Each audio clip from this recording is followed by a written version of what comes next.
ارے دانک یار کیا موڈ ہے بتا۔ یونی کی کینٹین میں بیٹھے یہ چار دوست دانیال، دانی، عمران، شاویز اور ابرار سگریٹ کے کش لگا رہے تھے۔ میرا تو موڈ ہے، تم لوگ بتاؤ کیا کرنا ہے؟ دانی نے سگریٹ کا کش لگاتے ہوئے کہا۔ یار پچھلی دفعہ بھی بال بچے تھے۔ عمران نے کہا بچ گئے تھے نا، فکر نہیں کرو، اب کے بھی میں ہوں، میرا باپ کس دن کام آئے گا۔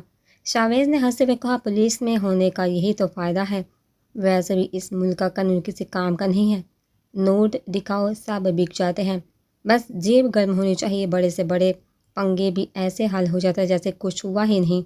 ابرار نے لقمہ دیا۔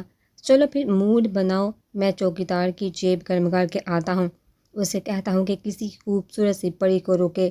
شاویز اٹھتے ہوئے بولا پچھلی بار بڑا مزہ آیا تھا، ویسے کیا پھل جڑی تھی، قسم سے چکھ کے ہی مزہ آ گیا تھا۔ اور سن لو ان ٹچ پیس کو پہلے میں ہاتھ لگاؤں گا، شاویز نے کہا۔ اچھا رو مت، تو کر لینا جو تو نے کرنا ہے۔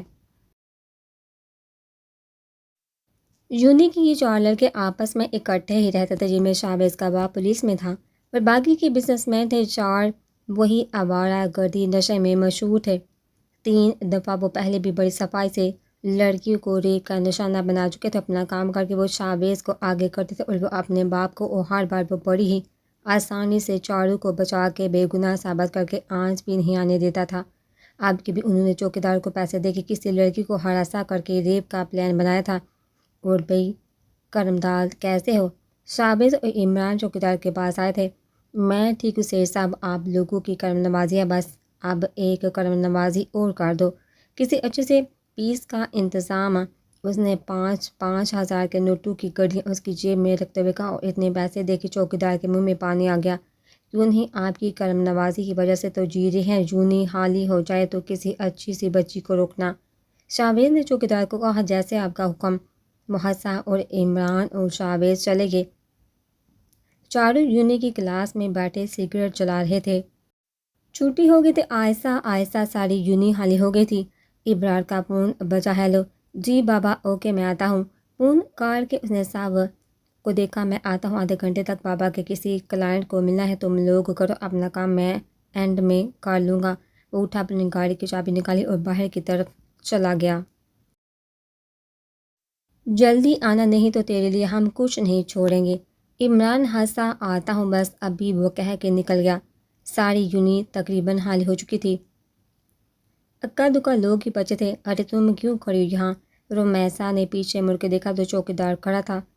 انکل میں اس یونی کی نہیں ہوں، بس کچھ فارم جمع کروانے آئی تھی تو یہاں آنا پڑا تھا۔ گاڑی آئے گی مجھے لینے، تو تم ایسا کرو جب تک کھڑی ہوگی، وہ سامنے کلاس ہے وہاں اندر چلی جاؤ، جب کوئی آئے گا میں بتا دوں گا، یہاں ایسے کھڑے ہونا ٹھیک نہیں۔ رومیسا کو بھی بات ٹھیک لگی۔ چلو میں چھوڑ آتا ہوں، کلاس میں آ جاؤ۔ تینوں لڑکے دروازے کے پیچھے چھپ گئے تھے۔ وہ کلاس میں آئی، چوکیدار باہر چلا گیا۔ پیچھے سے شاویز نے دروازہ بند کر لیا۔ کون ہو تم لوگ؟ رومیسا پیچھے کی طرف مڑی۔ کوئی نہیں، شاویز اس کے قریب آتے ہوئے بولا۔ عمران کے ہاتھ میں گن تھی اور دانیال سامنے بیٹھا تھا۔ جانے دو مجھے، ہٹو میرے راستے سے، وہ چلائی تو دانیال نے اٹھ کے اس کے منہ پہ ہاتھ رکھا اور منہ پہ ایک کپڑا باندھ دیا، اور وہ اپنا سارا زور لگاتی پر ناکام رہی۔ اس کے بعد شاویز نے اس کے سینے پہ ہاتھ رکھا۔ کیا مست چیز ہو، قسم سے وہ اپنی سی کوشش کر رہی تھی خود کو بچانے کی۔ عمران اور دانیال اسے پکڑ کے کھڑے تھے اور شاویز نے اس کی قمیض پکڑ کے آگے سے پھاڑ دی۔ وہ چیختی رہی، چلاتی رہی، آواز سی کے دب گئی تھی۔ پہلے اس کو شاویز نے اپنی ہوس اور درندگی کا نشانہ بنایا، پھر عمران نے، اور پھر دانیال نے۔ اس کے جسم سے پورے کپڑے اتار کے اس کے جسم کو تار تار کر دیا گیا تھا، اس کے جسم کو نوچ ڈالا گیا تھا اور اس کے منہ پہ کپڑا ڈال کے سر پہ بیٹھ گئے تھے۔ کہاں رہ گیا یار، آیا نہیں، ابھی تک جانا بھی ہے، اس کو ٹھکانے لگانا ہے۔ تبھی دروازہ بجا، شام ڈل گئی تھی۔ لو آ گیا، عمران نے آگے بڑھ کے دروازہ کھلا۔ کر چکے ہو، بغیر میرا انتظار تو کر لیتی، اتنی مست چیز دیکھی، کس کا انتظار ہوتا ہے، دانیال ہنس کے بولا تھا۔ عمران نے گن ایک سائڈ پر رکھی تھی اور سگریٹ چلا رہا تھا۔ کر یار جو بھی کرنا ہے، جلدی پھر یہاں کا صفایا بھی کروانا ہے، شاویز نے ابرار کو کہا۔ اچھا اب اتنی جلدی مت بچاؤ، یہ کہہ کے اس نے لڑکی کے منہ سے کپڑا ہٹایا اور وہیں سن ہو گیا۔ سامنے اسی کی چھوٹی بہن تھی۔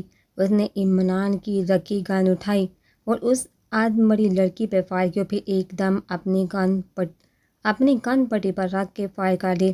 اس سے کہتے ہیں خدا کی لاٹھی بے آواز ہے۔ مکہ پاس جب انسان کے سامنے آتا ہے تو ایسے ہی انسان کے ساتھ ہوتا ہے اور ہونا بھی چاہیے۔